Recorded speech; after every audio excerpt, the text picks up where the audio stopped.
All right, ladies and gentlemen, I'm going to bring on my special guest.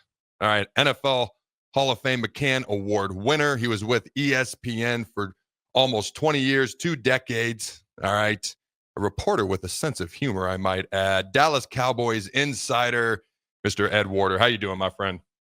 Hey, I'm doing good. How are you?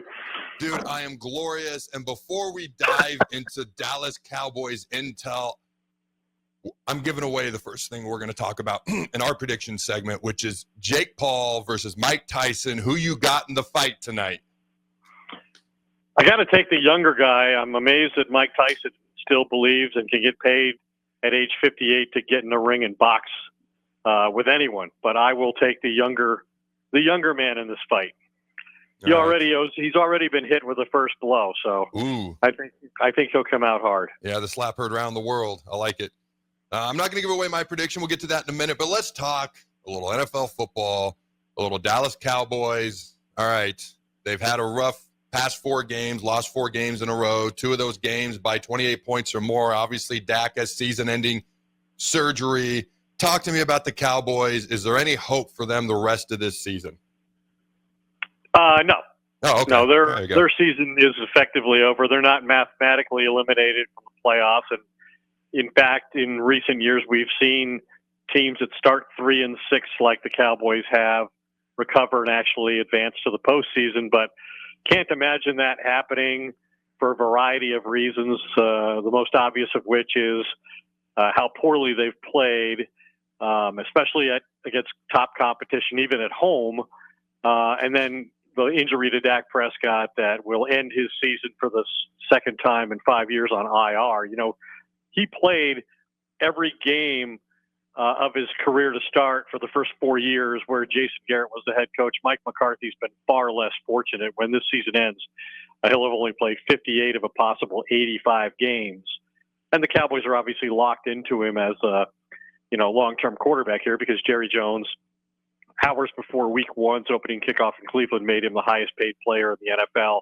You wonder how differently things would have turned out had they not executed that contract, and Dak, as Mike McCarthy, was forced to work the final year of his deal. I think they might have moved on from Dak Prescott this offseason had that been the case. Instead, they'll have to find coaches who think he's an asset and want him to be their quarterback. For those who don't know, Dak Prescott signed a 4-year, $240 million contract extension, making him the highest-paid player in NFL history. The Cowboys also signed a 4-year, $136 million extension to CeeDee Lamb, making him the second highest paid wide receiver. The Cowboys exercised Micah Parsons' $21.3 million contract option for the 2025 season. So they're paying a lot of money specifically to these 3 guys. And obviously this season is a disappointment by any fan base's standards. But does it make it even harder for Cowboys fans knowing that they're paying these guys what they're being paid? Dak's on the shelf. The team's underperforming. How much more frustrating does that make it for Cowboys fans? Well, Cowboys fans are frustrated for a variety of reasons. First of all, it begins and it reaches a whole new level of discontent with Jerry Jones as the general manager.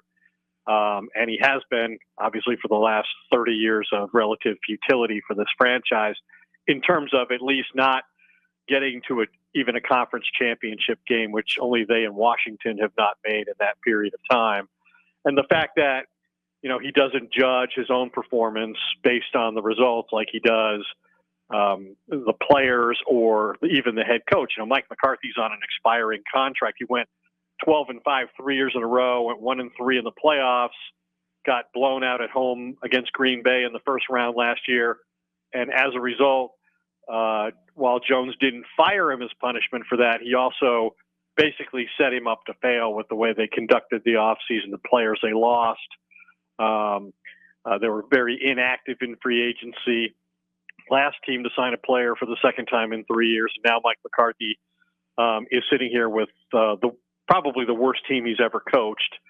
They've got the worst winning percentage in a season under Mike McCarthy. And if you look at all of their numbers across his 18 years as an NFL coach, he's never really been through anything like this level of failure and offensive futility. I mean, they're 0-4 at home They came into the season with a 16-game home winning streak, the longest in the NFL. Wow.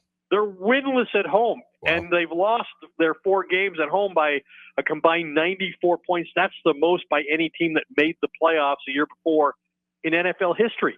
And, honestly, Adam, there are so many incredibly negative stats that reflect how poorly they played this year that it's truly hard to decide which one you want to choose to represent that failure. All right, I got 2 of the most important questions you've ever been asked when it comes to the Cowboys. The first one, the age-old question. Who deserves the credit for the 3 Super Bowls in the 90s? Because Barry Switzer won one of them as the head coach. Is it Jerry Jones? Is it Jimmy Johnson? And for those who don't know, Jerry Jones put Jimmy Johnson in the Cowboys Ring of Honor just a little under a year ago. I don't know if that was an olive branch or not, but who gets the credit now that we have the benefit of hindsight?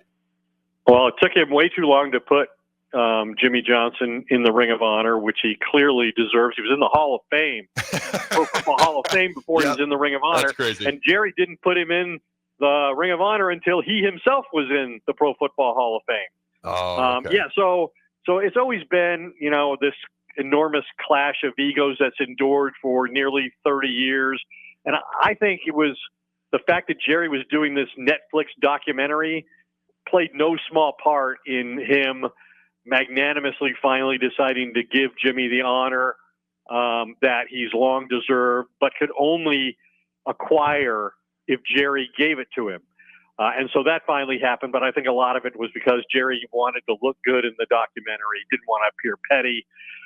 Long ago, Adam, when I was covering this franchise for the Dallas Morning News, and Jimmy and Jerry were at it at the time, Jimmy was actively the coach, I made my choice. You were either a Jimmy guy or a Jerry guy. I was a Jimmy guy because I thought Jimmy was just honoring the traditional role of a head coach, whereas Jerry ignored those boundaries as an owner and crossed too often into coaching components, and still does. So I give Jimmy credit for not just the 2 Super Bowls he won as a head coach. I also give him a lot of credit for the one that Barry Switzer won as the head coach. And I can tell you this, even talking to Barry Switzer to this day, he'll tell you, at least I didn't screw it up. Guys, Yep. Other guys they would have hired in that circumstance could have screwed it up. At least I didn't screw it up. There you go. I'm with you. I've always been more toward Jimmy, in my personal opinion. All right, here's the other important question. Is Dallas, the Dallas Cowboys, are they really America's team? I don't know. I think Kansas City's making a run at that right now, aren't they? I mean, them and the rest. Yes, but go ahead. The Chiefs have won back-to-back Super Bowls, trying to become the first franchise in history to win 3 in a row, and are doing it with a 9-0 record because they do that while being the second undefeated team in NFL history. I mean, their biggest challenge is probably at Buffalo this week. They've come awfully close to losing some games. They played from behind. They've had a bunch of one-score games, but they've won them all, and they've improved their roster as the season has gone on in a way that most teams don't. But, I think generally there's still a unique fascination with this franchise, win or lose, love or hate, that will likely endure through, this coaching administration and whatever happens this offseason. So, I think the title still belongs to them, but maybe they're being challenged in a way that they haven't for a very long time. That is true. That is very true. All right, I got to ask, you brought up the Chiefs and potential Super Bowl three-peat. Who do you have in the Super Bowl? AFC, NFC, who are your 2 teams in the Super Bowl in this way ridiculously early stage to be talking about said thing? You know what? I think that I'm going to go with Buffalo and Philadelphia. Ooh, okay. I like that. I like that a lot, actually. All right. It's time. Yeah. Buffalo's been able to beat Patrick Mahomes in the regular season. They might do it again this weekend. If they do, they'll have a shot at home field advantage. If they lose this game, it'd be virtually certain that Kansas City, if they met them in the postseason, would be at Arrowhead again. And I just think, as great as Steve Spagnuolo's defense has been with the Chiefs, they really haven't stopped Josh Allen. And he's playing at a high level, not turning the ball over like he has been in the past. They're running the ball better. They're taking it away on defense. So I'm giving Buffalo a chance. All right. This is the main event question. Who is the greatest 8U rec baseball coach you've ever seen in your life? This is the creme de la creme question here. I guess the best Little League coach I've experienced in Colorado, at least. It might be you. Okay, I appreciate it. How is Henry doing? You and I obviously had a lot of interactions as I covered the NFL and you played in the NFL. But I was really impressed with you taking a knee and pitching to these kids. And the fact that your daughter was by far the best player on the team, I think wins you this special recognition that you desperately seek. I do desperately seek it. Those pats on the back. Hey, she's going to be, playing 10U competitive baseball. She's still playing baseball with the boys this summer, a program called the Braves. So shout out to the Braves. How is Henry doing, your grandson? How's he doing, by the way? Henry's great, and he's been involved in – I love the fact that I thought he was going to be a tennis player like I was, and we certainly invested in that, and he has good eye-hand coordination. He loved playing baseball for you. He played kid pitch last year and did pretty well. He's played flag football. He's playing basketball. He played soccer this year for the first time on an undefeated team. So he's doing great. We just confirmed plans to go to Colorado and experience Christmas with them. So we're looking forward to that. But, yeah, your daughter was an unbelievably good player, and I appreciate her patience with some of the boys who were not nearly at her level. And that's probably going to be an issue she has throughout her athletic career. The bad boys getting in her way. Yeah. Those young boys tend to be a bit of an issue. But, hey, I appreciate you taking the time. Tell Henry, tell the family I said hello. Thank you. You do the same. Good to talk to you guys, and happy holidays.